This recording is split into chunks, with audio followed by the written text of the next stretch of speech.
And welcome to road to tech. आज हम लोग बात करेंगे उस बजट के बारे में जो कि इंडिया का मिडिल क्लास फैमिली के लिए बहुत ही फेवरेट बजट है। 5 लाख रुपए का बजट जो कि इंडिया में कोई भी फैमिली अगर कार लेने की सोचती है तो उसके लिए वो एक 5 लाख ऐसा बजट होता है जो कि सबके लिए एक सोचने लायक बजट होता है। तो ज्यादातर फैमिली मिडिल क्लास फैमिली या फिर अगर कोई स्टूडेंट है अपने लाइफ की पहली गाड़ी लेता है सीखने के लिए भी, तो वो चाहता है कि एक छोटी गाड़ी से शुरुआत करें, 5 लाख की गाड़ी हो या कोई ऐसी कार हो जिसपे वो ज्यादा स्पेंड ना करे और उसको एक्सपीरियंस मिल जाए कार रखने का। या फिर मिडिल क्लास फैमिली जिसके पास ज्यादा पैसा नहीं है वो इस बजट को काफी प्रेफर करती है, इस बजट की जितनी भी गाड़ियां हैं उनको लेने के लिए। तो आज हम लोग इसी बजट में बात करेंगे कौन कौन सी कार आती हैं, कौन कौन सी आपको लेनी चाहिए, कौन सी नहीं लेनी चाहिए, कौन सा अच्छा है आने वाले फ्यूचर में, किसका स्कोप ज्यादा है, या फिर ऐसी कारों के बारे में बात करेंगे जिसका अगले साल फेसलिफ्ट आने वाला है या उसमें क्या इंप्रूवमेंट होगा, आगे क्या डेवलपमेंट होगा। इन सारी चीजों के बारे में बात करेंगे। और कुछ चीजें हैं जैसे कि मैं इस वीडियो में किसी भी कार के ज्यादा डिटेल में बात नहीं करेंगे क्योंकि कौन से फीचर मिलते हैं, कौन सा चीज उसमें मिलता है, कौन सा वेरिएंट आता है, इन सब चीजों की बात मैं नहीं करूंगा क्योंकि ये वीडियो काफी छोटा रखना है मुझे और गाड़ियों की संख्या काफी ज्यादा है।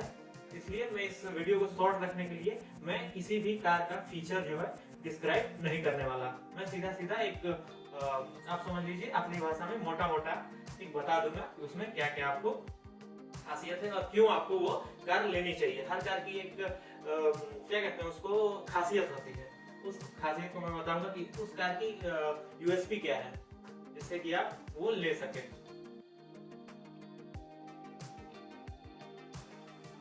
पहली कार है वो है मारुति की तरफ से सुजुकी की सिलेरियो।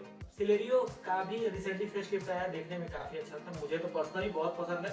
वो देखने में भी अच्छा लगता है, उसकी माइलेज तो इंडिया की बेस्ट माइलेज है 26 किलोमीटर प्रति लीटर।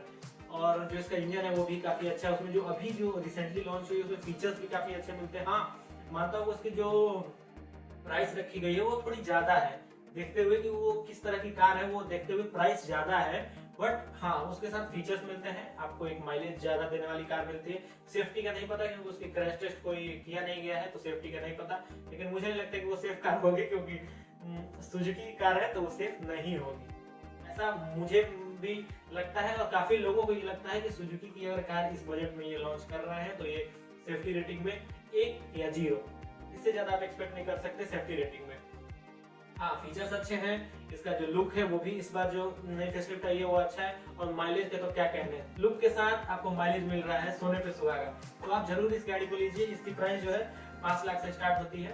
5 लाख रुपए में आपको अगर सुजुकी कार चाहिए इसका माइलेज बहुत ज्यादा हो, सर्विस कॉस्ट इसकी बहुत कम है, सर्विस कॉस्ट इसकी लगभग 3000 के आसपास आपको सर्विस कॉस्ट पड़ेगा। तो कुछ ज्यादा नहीं है, अगर आप 200 सीसी की बाइक चलाते हैं तो आपका 2000 रुपए या 3000 रुपए सर्विस कॉस्ट आ जाता है। दूसरी कार की बात करें वो है वैगनर। वैगनर पर्सनली मुझे पसंद नहीं है क्योंकि ये एक तो पहली चीज है अनसेफ है और ये बहुत पुरानी हो चुकी है। इसके डिजाइन को जबरदस्ती घसीटा जा रहा है, एक ही डिजाइन को बार बार कुछ न कुछ थोड़े थोड़े चेंजेस करके मार्केट में पेश किया जा रहा है, जो कि बहुत ही एक घटिया बात है। सुजुकी की तरफ से सुजुकी को ये चीज बदलनी चाहिए, या फिर नया डिजाइन लाए, नया प्लेटफॉर्म लाए, या फिर कुछ नया करे। उसी डिजाइन को बार बार रिपीट करना ये ठीक नहीं है। कस्टमर्स अगर खरीद रहे हैं इसका मतलब ये नहीं है कि वो अच्छी कार है, मेरे लिए वो बिल्कुल ही अच्छी कार नहीं है। उसमें आपको इंजन ऑप्शन 1200 सीसी का मिलता है 4 सिलेंडर का, लेकिन मेरे हिसाब से ये कार बिल्कुल भी लेने लायक नहीं है आज के डेट में। अगर आपको सीएनजी चाहिए तो आप एक बार के लिए कंसीडर कर भी सकते हैं, लेकिन मेरे नजरिए में ये कार लेना बिल्कुल भी सेफ नहीं है क्योंकि एक तो अनसेफ गाड़ी है और इस बजट में इससे अच्छी गाड़ियां आपको मिल जाएंगी। इसका जो स्टार्टिंग प्राइस है वो 4.92 लाख है। अगर आप देखेंगे अभी मैं जो लिस्ट बताने वाला हूँ उसमें ऐसी भी कार्स हैं जो कि इसी प्राइस में आती हैं और इससे ज्यादा सेफ है, आज के मॉडर्नाइज डिजाइन है और आपको देखने में भी इससे ज्यादा अच्छी लगेगी। बस आप इसको इसलिए ना लीजिए, इसकी माइलेज जो है ज्यादा पड़ेगी। तीसरी कार है टाटा की टियागो। इसकी प्राइस शुरू होती है 4.99, अगर मोटा मोटा समझे तो 5 लाख रुपए। तो इस प्राइस में ये अगर एक हैचबैक को देखते हुए स्टार्टिंग प्राइस अगर दूसरी गाड़ियों कंपटीशन देखें तो ठीक है अगर आपको लेना हो। तो इसमें पहली चीज इसकी सबसे बड़ी खासियत है इसकी सेफ्टी। 4 स्टार रेटिंग है एनसीएपी की तरफ से, ग्लोबल एनसीएपी की तरफ से 4 स्टार रेटिंग है, सेफ है। अगर आप देखें इसकी कमी एक बहुत ज्यादा लोगों को ये लगती है कि इसका जो इंजन है वो ज्यादा साउंड करता है, जो इसका पेट्रोल इंजन आता है वो कुछ ज्यादा इसमें नॉइज है। तो अगर आप नॉइज से कोई आपको फर्क नहीं पड़ता तो आप ले सकते हैं। अच्छी गाड़ी है, रोड प्रेजेंस अच्छा है, चलाने में आपको अच्छी लगी, मैंने ड्राइव किया है और बहुत ही स्टेबल चलती है हाईवे पे भी और खराब रास्तों में भी, क्योंकि इसका जो चैसी है वो काफी मजबूत बनाया गया है। भारी गाड़ी है अपने सेगमेंट की, मुझे लगता है कि सबसे हैवी कार है हैचबैक में, तो सबसे ज्यादा इसका वेट है, तो ये रोड पे दब के चलेगी बिल्कुल, कोई भी आपको प्रॉब्लम नहीं हुई अगर आप लेते हैं। तो अगर आपका कंसर्न इंजन की साउंड नहीं है, या वो जो अभी फेसलिफ्ट आया है थोड़े दिनों पहले, इसका जो 2021 वाला फेसलिफ्ट आया था उसमें कुछ इसका माइनर डिजाइन चेंजेस कर दिए थे, इसका इंस्ट्रूमेंट क्लस्टर चेंज कर दिया गया था, इसकी स्टीयरिंग चेंज कर दी थी, जो उसका कंसोल है उसमें थोड़ा बहुत चेंज कर दिया गया था, थोड़े बहुत फीचर बढ़ा दिए गए थे। इसकी वजह से ये एक और वैल्यू फॉर मनी पैकेज बन जाता है 5 लाख में, क्योंकि इसके जैसा लुक इस बजट में मुझे नहीं लगता कोई कार अगर देती है। हैचबैक को अगर देखा जाए, हैचबैक बॉडी टाइप को देखा जाए, तो इससे अच्छा लुक मुझे नहीं लगता कि किसी भी कार का है इस प्राइस पे 5 लाख की कीमत में। एक शोरूम की मैं बात कर रहा हूँ, ये ऑन रोड नहीं है। तो अगर 5 लाख में अगर गाड़ी देख रहे हैं तो हैचबैक ही आपको चाहिए और आपको मजबूत गाड़ी चाहिए तो आप टियागो ले सकते हैं। चौथी कार जो है वो है रेनॉल्ट की तरफ से आती है क्विड। क्विड इस बजट में 4 लाख की बजट में सबसे बेहतरीन लुक के साथ आती है। 1000 सीसी का इंजन मिलता है जो कि 65 या 67 ऑलमोस्ट हॉर्स पावर प्रोड्यूस करता है। इसमें सबसे खासियत मुझे इस गाड़ी की ये लगती है, इसमें स्विफ्ट से ज्यादा बूट स्पेस है। इसमें 280 लीटर का लगभग बूट स्पेस मिल जाता है और ये पेट्रोल इंजन है, ये चलाने में अच्छी है। इसकी जो यूएसपी है वो है इसकी लुक्स। इस बजट में इससे बेहतरीन लुक्स किसी गाड़ी का नहीं है। 4.25 लाख रुपए, 4.5 लाख रुपए तक कोई भी आप गाड़ी ले लीजिए, इससे बेहतरीन लुक्स किसी का नहीं है। तो अगर आपको क्विड लेनी हो, आप क्विड लेने जा रहे हो, और रेनॉल्ट का जो सर्विस नेटवर्क है वो भी गांव-गांव तक है, गांव तक थोड़ा रीच बढ़ रहा है, तो आप गांव में भी ले सकते हैं। गांव के लिए भी ये सक्सेस कार है। मैंने इसको ड्राइव किया है, इसका ऑटोमेटिक वर्जन, और मुझे कोई प्रॉब्लम नहीं लगा ड्राइव में, या फिर अगर आप हाईवे पे चला रहे हो या फिर सिटी में। सिटी के लिए छोटी कार है तो ऑब्वियसली अच्छी बात है, बट जब आप इसको हाईवे में भी ड्राइव करते हैं तो उससे भी आपको कोई परेशानी देखने को नहीं मिलती है। अगर जनरली आप ज्यादा इसको अगर ना भगाएं या फिर 80, 70, 80 के लगभग अगर आप चलते हैं तो ये आपको बहुत ही अच्छा राइड एक्सपीरियंस प्रोवाइड करेगी। पांचवी कार है जो एक ऐसी कार है जो सबकी पसंद है, हर घर की पसंद है, और सब लोग के पास जो बड़े होंगे या फिर जो हम लोग से जो पहले वाला जनरेशन होगा उनको भी ये कार बहुत अच्छी लगती है। मेरे पिताजी को ये गाड़ी बहुत पसंद है। तो ये कार है, उसका नाम है अल्टो 800। अब ये गाड़ी सबको पसंद क्यों है?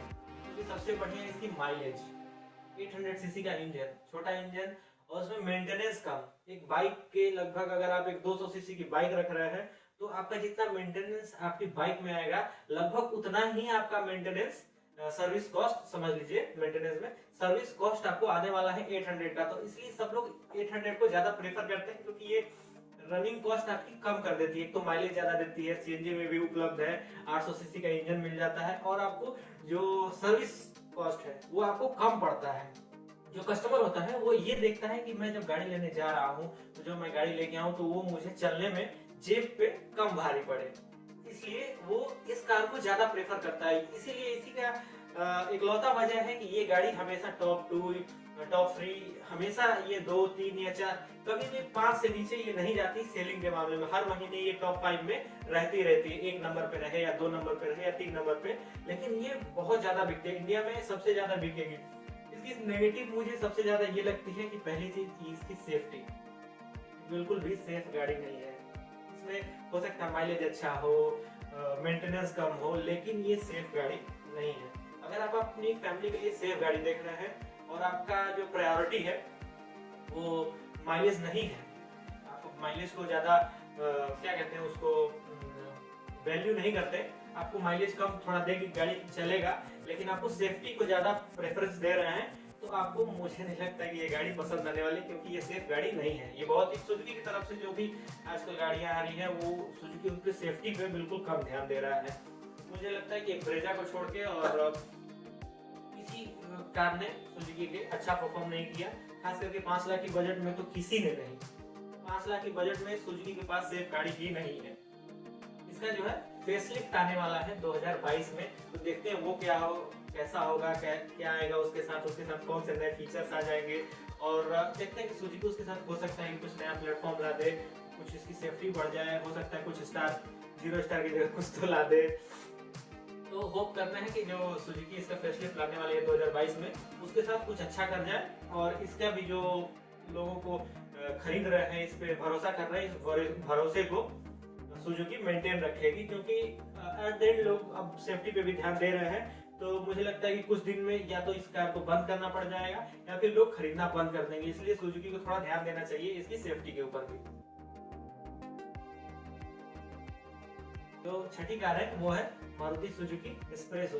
एस्प्रेसो लोग क्यों खरीदते हैं मुझे आज तक नहीं समझ में आया। एस्प्रेसो की जो प्राइस है वो स्टार्ट होती है 3.77 लाख से। मुझे ये देखने में इसका जो शेप है, मैं सच बता रहा हूँ, ये शेप इसका जो है मुझे जूते की तरह लगता है। क्या सोच के इसको सुजुकी ने डिजाइन किया है, क्या सोच के उसने इसका इंटीरियर बनाया, मुझे इंटीरियर भी इसका बिल्कुल पसंद नहीं है। इसमें जो फीचर्स आते हैं और इसकी सेफ्टी रेटिंग तो घटिया ही घटिया है। मुझे एस्प्रेसो इतनी भी नहीं पसंद है। पता नहीं क्या इन्होंने सोच के लॉन्च किया। ये भी आपको इतने बजट में 4 लाख में मिलती है।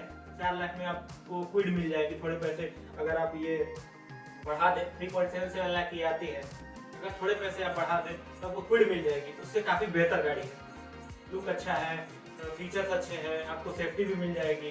लेकिन एस्प्रेसो को क्या सोच के सुजुकी ने लॉन्च किया मुझे नहीं समझ में आता। क्या सोच रहे थे जो सुजुकी वाले इसको डिजाइन कर रहे थे, पूरा जूते की तरह डिजाइन किया है, और इसको लोग खरीदते हैं, बिल्कुल लोग खरीदते हैं, लेकिन पता नहीं क्या है इसको लोग लेके खरीदते हैं। इससे अच्छा आप एस्प्रेसो की जगह कोई और गाड़ी ले लीजिए।